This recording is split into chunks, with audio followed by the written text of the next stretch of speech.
Kadang yang paling berbahaya bukanlah perang di luar sana, melainkan perang perasaan di dalam hati. Saat ego dan cemburu dibiarkan tumbuh membabi buta, maka kedamaian pelan-pelan akan sirna. Seperti yang terjadi dengan Bu Guru dan para siswa di Yayasan Panswood, Virginia pada era Civil War atau Perang Saudara di Amerika Serikat. Alih-alih ingin menyelamatkan seorang tentara Yankee, kehadirannya malah membawa bencana.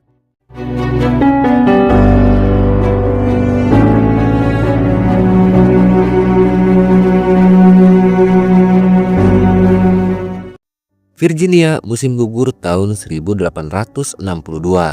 Cerita diawali dari seorang anak kecil bernama Amy. Dia adalah siswi yang sekolah di Yayasan Panswood atau sekolah khusus perempuan di selatan Virginia.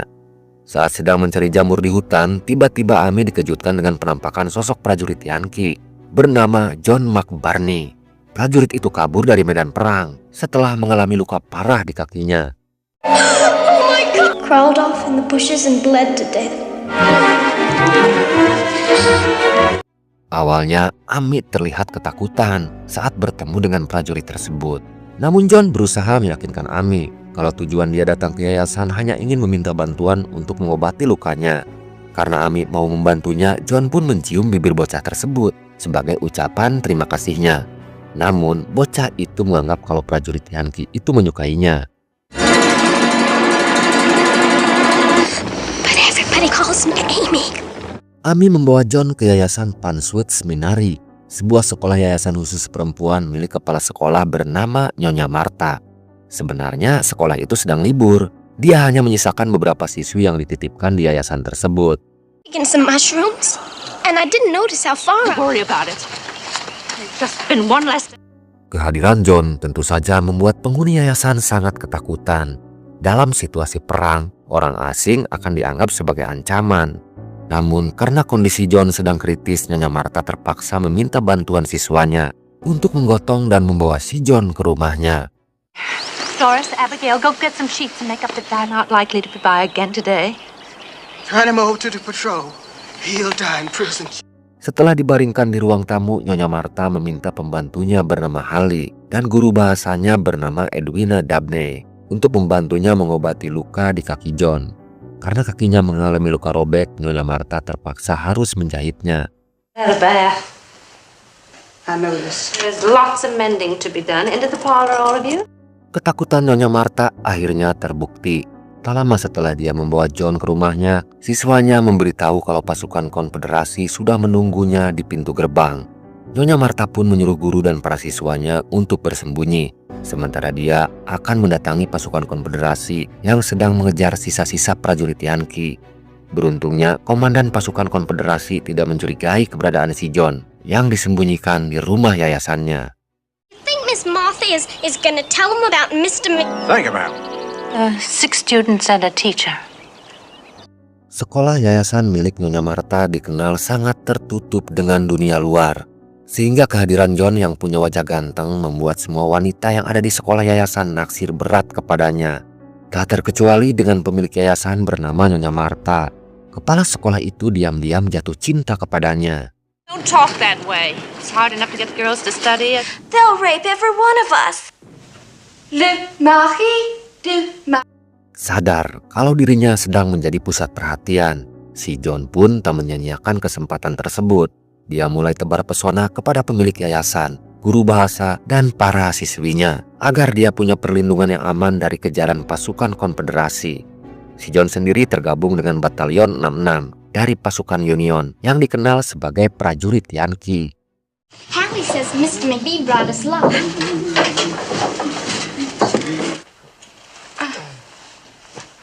Dalam aksinya, si John tak pernah pandang bulu untuk mengambil hati semua wanita yang tinggal di yayasan tersebut.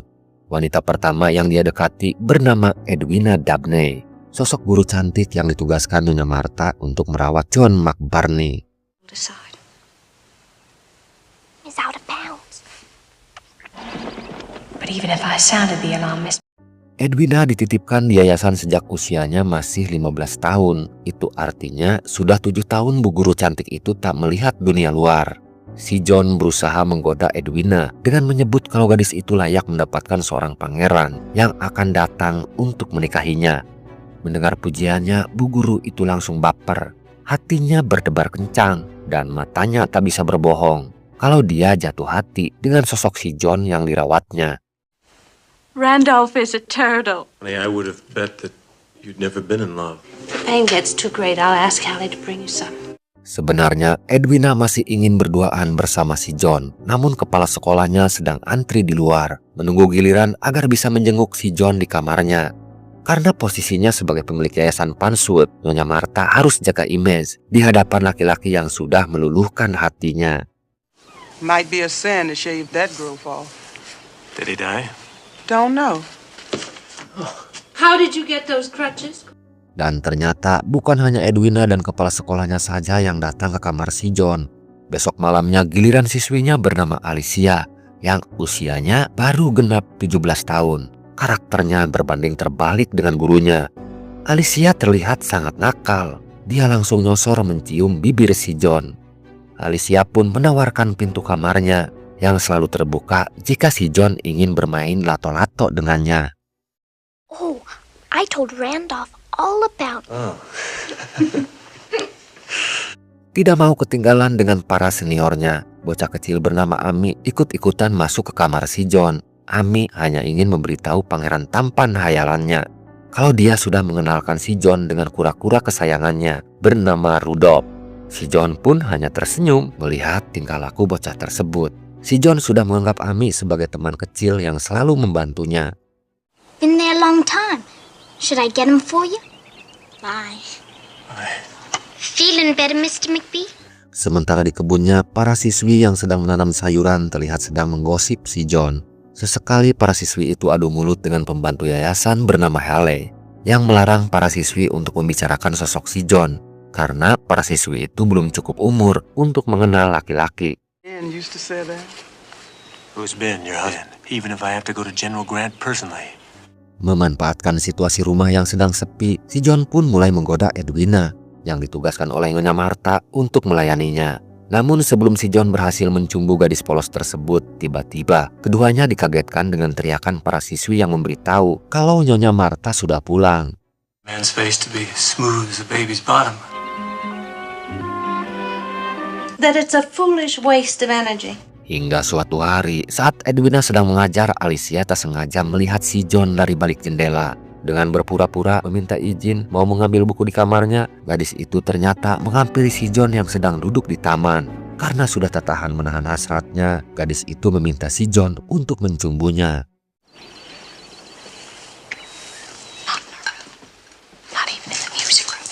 Sementara di dalam rumah, Edwina diberitahu oleh siswanya kalau Alicia tidak ada di kamar ataupun di ruangan lain.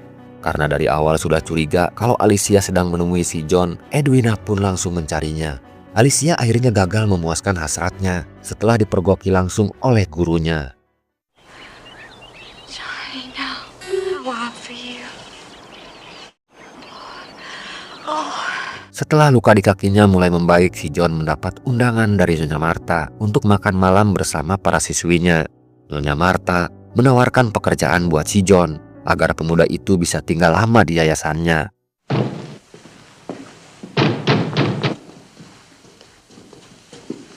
Karena sudah tergila-gila oleh si John, Nyonya Martha tak malu-malu lagi untuk mengajak si John minum bareng bersamanya. Saat Nyonya Martha mau masuk ke kamarnya, si John nekat mencumbu kepala sekolah tersebut. Yang tak disangka cemburuan itu disambut penuh gairah oleh kepala sekolah. Bahkan Nyonya Martha memberikan kunci pintu kamarnya jika si John ingin bermain lato-lato dengannya.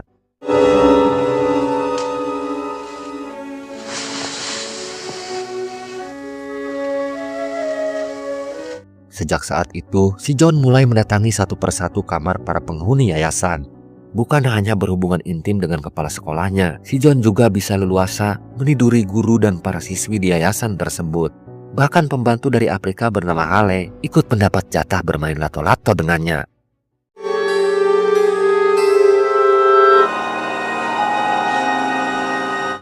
Hingga di suatu malam, si John terlihat kebingungan saat melihat pintu kamar para wanita terlihat menyala. Seperti kontes Take Me Out, John harus memilih lampu kamar siapa yang ingin dipadamkan. Saat itulah Alicia datang dari arah tangga. Remaja ABG itu mengambil jalur belakang. yang langsung menjemput bola agar si John mau mampir ke kamarnya.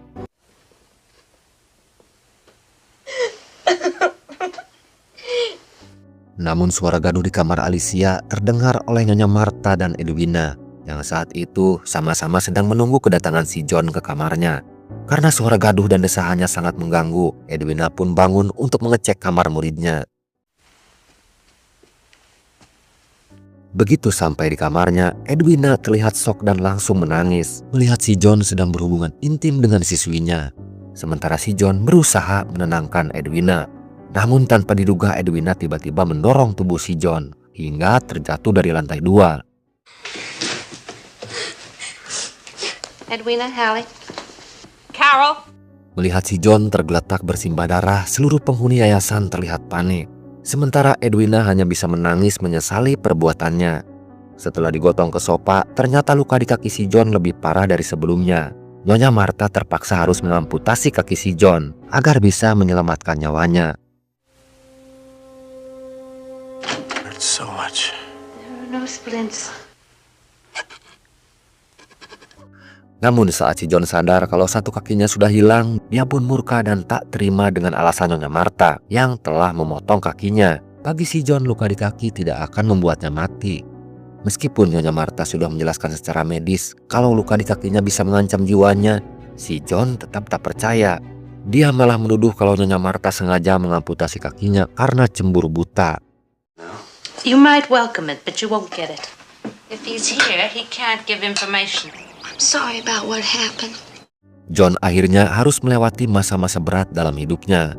Dengan kehilangan satu kaki sudah bisa dipastikan dia tidak bisa bergabung lagi dengan pasukan Union. Namun kasus si John yang dipergoki sedang berhubungan intim dengan Alicia tak bisa dilupakan begitu saja oleh bocah kecil bernama Amy. Sambil menangis, bocah itu mencurahkan isi hatinya. Dia sakit hati karena si John telah mengkhianati cintanya. I thought you loved me.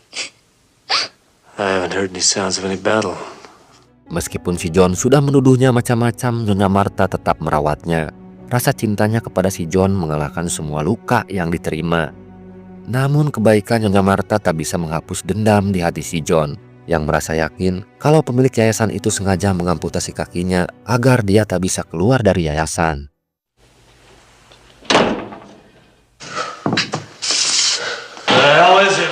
Si John mulai merencanakan niat jahatnya untuk membalas dendam atas perlakuan Nyonya Martha kepadanya. Apalagi setiap hari pemilik yayasan itu menguncinya di dalam kamar. Perlakuannya itu semakin menguatkan alibi si John kalau Nyonya Martha memang sengaja memotong kakinya agar dia tak bisa keluar dari yayasannya. Don't tell the other girls. No need of frightening. Untuk memuluskan rencananya, si John berniat memanfaatkan Alicia remaja ABG yang selalu datang menggodanya. Si John berjanji kalau Alicia sudah besar nanti dia akan menikahinya dengan syarat gadis itu mau membantunya agar bisa keluar dari dalam kamar. Karena sudah cinta buta, Alicia pun menuruti perintah si John. Gadis itu nekat mengambil kunci pintu yang disimpan di kamar kepala sekolahnya. Or even a no-legged man can enjoy. Setelah situasinya memungkinkan, si John pun diam-diam keluar dari kamarnya.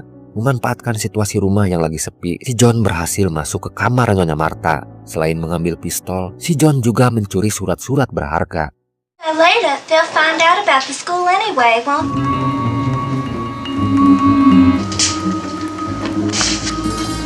Saat Nyonya Martha dan para siswinya sedang makan, tiba-tiba mereka dikejutkan dengan suara tembakan dari kamar si John. Setelah bertemu dengan Nyonya Martha, si John menjelaskan tujuannya. Kalau besok paginya dia akan membawa Edwina pergi bersamanya. Jika Nyonya Martha menolak permintaannya, si John mengancam akan membunuhnya.